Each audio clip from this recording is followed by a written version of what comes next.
જમતા પહેલા તમારા હાથ ધોઈ લો.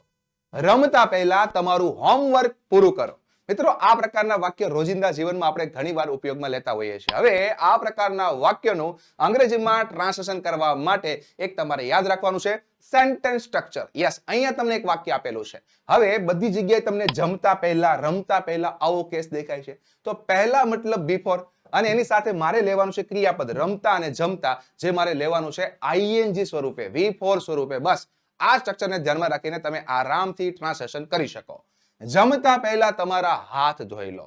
Wash your hand before eating.